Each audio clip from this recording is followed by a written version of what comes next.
I'm gonna try to get this done relatively quickly this week because I have a dentist appointment on Friday, and either they're going to push me through to get my wisdom teeth removed that day, or I'm just waking up at 9 in the morning and I don't I don't think I'll have the energy to actively make this video like work on Friday to post and push through to Saturday, because that's how it works, because I schedule my videos so that they can go up at a standard time. So at that, what's up, folks? I'm Odd, by the way, and welcome to another random generator challenge.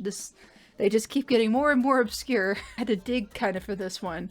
This is by a creator, I guess, on Toy House. Try and link to this and like their other random generators and stuff like that. But the basic idea here, it's called Instant Inspiration, is that I'm going to be rolling some random mood boards, and these are all created by people. So these aren't like, there's another one that was random pictures that I could do, and I might do that at some point or another later on, where it just kind of like assembles random pictures into a mood board shape, which I guess would be fun. Definitely create kind of a wild thing, but I've never worked for mood boards before, so I wanted to give myself a little bit more leeway and give something that is actually kind of organized to someone's aesthetic.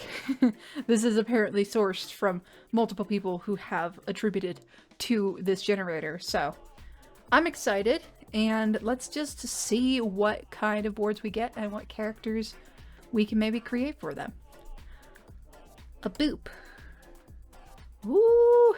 Oh wow, this is very hippie, very psychedelic. I like the yarn in the center here. I'm sensing the character type that we might be going for here. We got some little like holographic stickers, bunch of cats. Very psychedelic with some rocks. It gives a lot of hippie vibes. So let me grab this. And we will do 3 characters because I like 3s. So a boop. Ooh, okay, I didn't know if there was gonna be anything kind of like alt in this. Kind of like a cyberpunk vibe almost. Very kitty-centric. I got some prosthetic fingers with some really cool cherry red tones. And a little bit of like anomalous vibe to the character. So maybe like one of those characters that is like they don't actually have a face and they just wear like a mask or a helmet to obscure that. Okay. Very different vibes so far. But that's part of the point. Alright, and our final selection for today. Oh, it's freaking Jughead. You know, I don't go here. I know that is right. That totally is. Freaking one of the Sprouse twins put the laughter in slaughter. Very funny. I don't think that I would associate any of this with this character, but I don't know. I don't know him.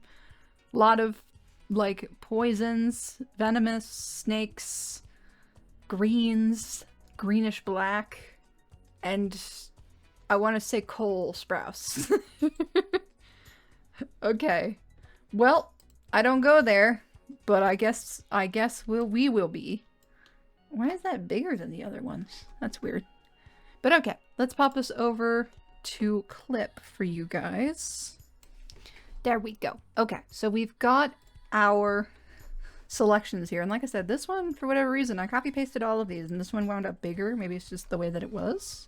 Our first selection, again, very psychedelic, almost 70s, but a little bit more like naturalistic to it, almost. So it gives me very hippie vibes, and I think that this character might be a dog, an English sheepdog, like the center character implies. Love like the kaleidoscope vibes and the tie-dye and stuff like that, and all the little kitties. You know, I guess it could be a dog or a cat. I don't know. But yeah, okay, so naturalistic but psychedelic. And then the second vibe we've got here is, again, a bit more cyberpunk, kind of streetwear almost. Definitely a little bit alternative. I don't like my hair today. A little bit like futuristic, like I said, cyberpunk, and then just a touch anomalous almost, right? Maybe like an object head character. That might be fun. But they've got this whole outfit vibe going on. And a cat personality. So this might be another furry. And then we have Cole Sprouse as Jughead, I think. With a lot of, like, snake motifs, poison, venom, serial killer kind of vibes, I guess, but, like, also green and, like, nature-y. And kind of a biker vibe with the serpents. And then, like, similar to Jughead from the freaking, oh my god, Riverdale. From Riverdale. Which I don't go there. And I've heard that it's bad, but like people adore it, and I'm there for that. But I also don't think that I am in the demographic where I would find that enjoyable. So I will try my best with this one. Maybe I should have just re-rolled, but I will take the challenge, damn it. But okay, yeah. And together, these are our 3 characters. So I will shoot this over to Speed Paint Voiceover and show you guys what I came up with when we get there. So I'll see you there. So starting out, we have our more psychedelic board with the naturalistic colors. As I already mentioned, it really gave me hippie vibes. And of course, the English sheepdog up in center set me toward making an anthro character, and spoilers, they all kind of turn out that way.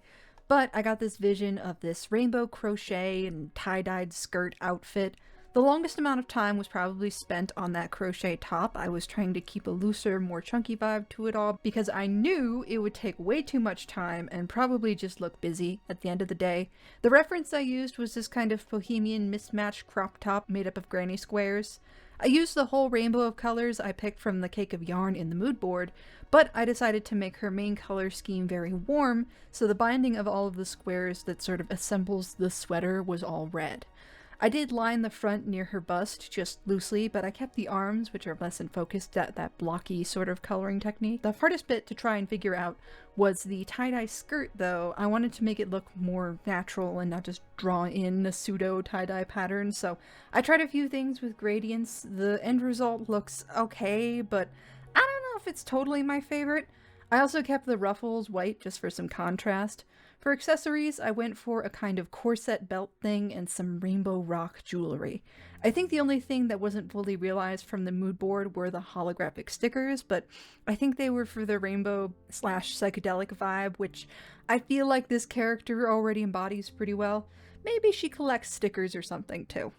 This is Sunflower. She loves crafting all sorts of things, and any article of clothing that she doesn't straight out make, she's usually altered in some way. Her favorite method is dyeing fiber and fabrics to create something unique. This doesn't just end at her clothes either. She loves dyeing the mop of fur on her head, which grew in completely white. She usually cycles through the rainbow at least once a year, only adding 1 or 2 colors to prevent things getting too complicated. She can tend to be a little flaky and forgetful, but she tries to make up for it by giving all of her friends handcrafted gifts. It's her main trade too, but she's very likely to barter with her wares for something else that interests her.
Next up, we've got our more cyberpunk streetwear/techwear sort of mood board with a very cat-forward motif and a bit of spookiness near the end.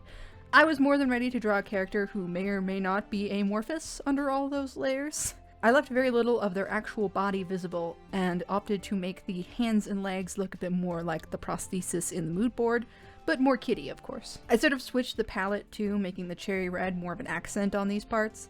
This character has a mask covering most of their face as well, and I couldn't help but add a little glowing nose and teeth to it. The eyes are also the same bright red. Really, this design wound up contrasting to Sunflower in more ways than one, but especially because the palette is almost monochrome, I think that it really suits the design and the board, although it is funny that they both share a very red motif. The little of the character's body that we can see is basically static. I tried to make the noise more colorful, but ultimately I landed on more classic Ant Race's TV static. Man, is that still a thing people know?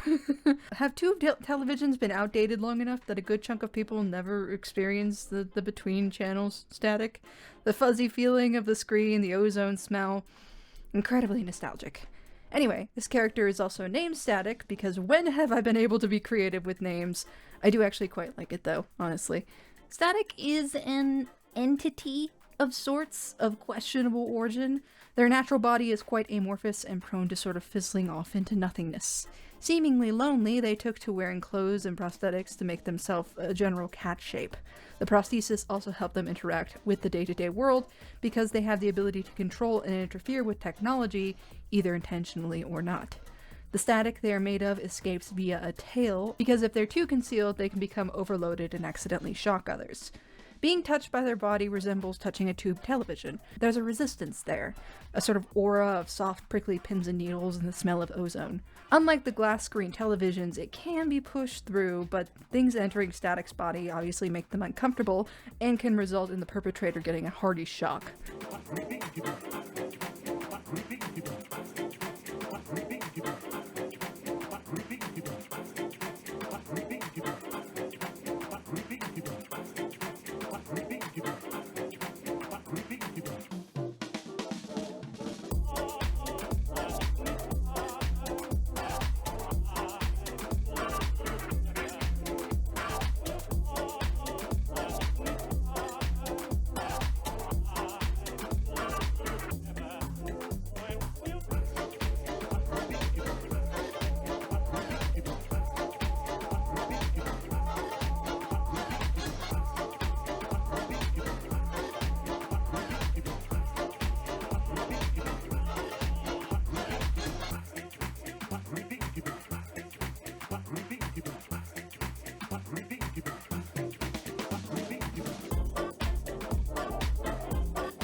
And finally, we have our outlier, kind of. Given the creator of this generator was apparently given a few collections, this may have just been a mood board for the specific character depicted here. I'm unsure.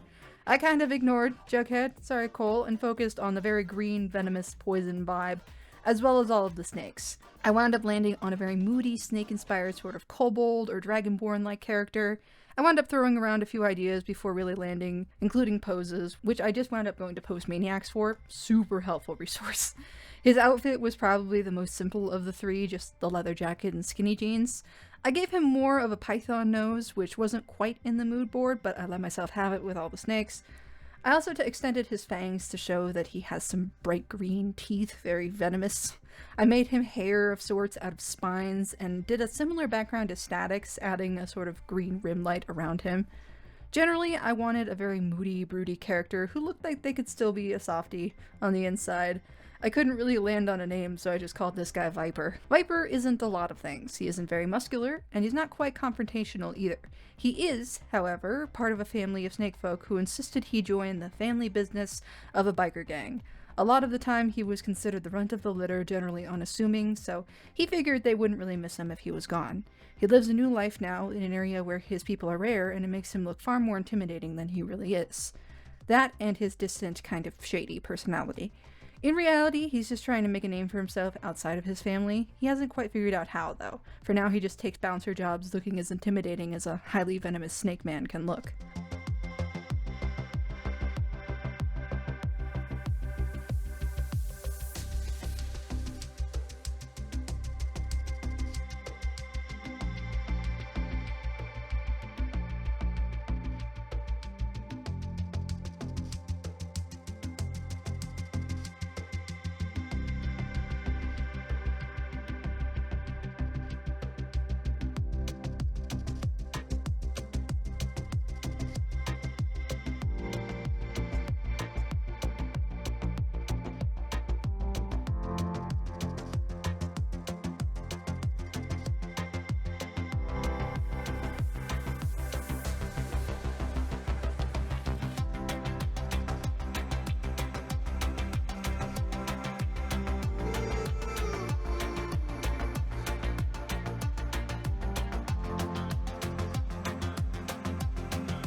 But those are my designs for this week. I had a lot of fun with these. Sunflower especially left me in a state where I was just hyper-focused for the whole 3 hours it took to do her design.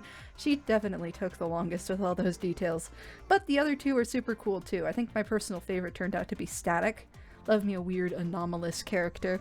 Let me know which of these three is your favorite in the comments or any other art challenges you'd like to see me do in the future. I'm getting my wisdom teeth removed soon. I still don't fully know if it's on Friday, but regardless, my schedule might be a little thrown off. If you want to make sure you catch whenever I do upload, usually on Saturdays, you can also subscribe. At that though, I'll leave this here and I'll see y'all next time.